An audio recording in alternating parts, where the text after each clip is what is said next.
yung And then, biyaya. paano naman nag-start yung Homey brand?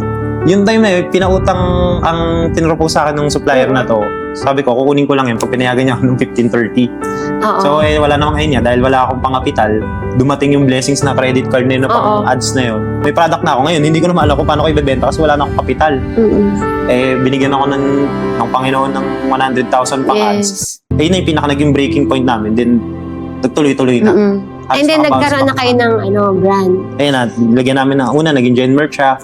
Tapos sabi namin, nagpagawa kami ng mas magandang quality. Then, mas nilagyan namin siya ng brand, inayos namin, pa-customize kami ng brand para sa amin. Then along the way, inaral namin kung paano nag-work yung brand, paano nag-work yung business. And ano ba yung mga products ng Homey? Yung mga products ng Homey, ayun na, we have fully garterized bed sheets. Tapos meron din kaming pillowcases, meron din kaming blackout curtains, meron din kaming mga classic curtains. So, marami din kaming mga papasok pa na other products. Basta all about home. So, meron din magkakaroon din kami ng mga comforters, magkakaroon din kami ng mga unan, etc.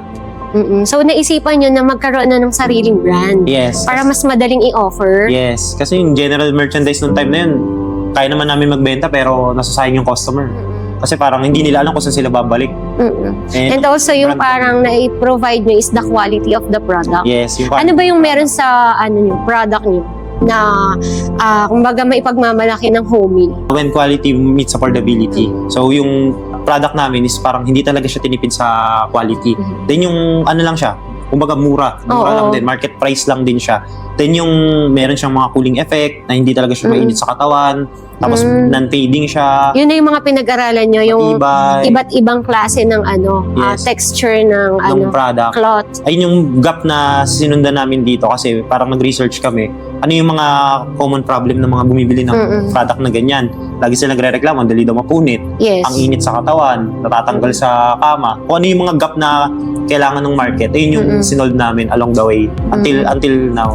Ang maganda kasi sa isang product, pag nakakasolve ka talaga ng problem. Yes. No? So, yung mga problema na yon, yun naman yung advantage pag gumamit ng Homey products. Yes, yes. Kasi kung ang competitor mo dito, yung pwede naman makabili ng mga kortina at bedsheet sa labas. Pero, dahil nga nasa, may brand kayo na Homey, kumbaga, yung affordability and the quality of the product, yun yung maipapromise nyo sa ating mga buyers. Yes.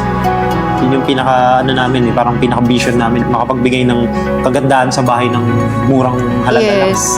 So yan, bakit naman ito yung nyo, na pinasok nyo sa dami ng Gen Merch? I think ito yung pinagkaloob sa amin. Totally, hindi naman kami mahilig sa bedsheets. Kasi hindi naman kami mahilig sa curtains. Ang alam ko mahilig dyan yung mother ko, yung mga ganyang product.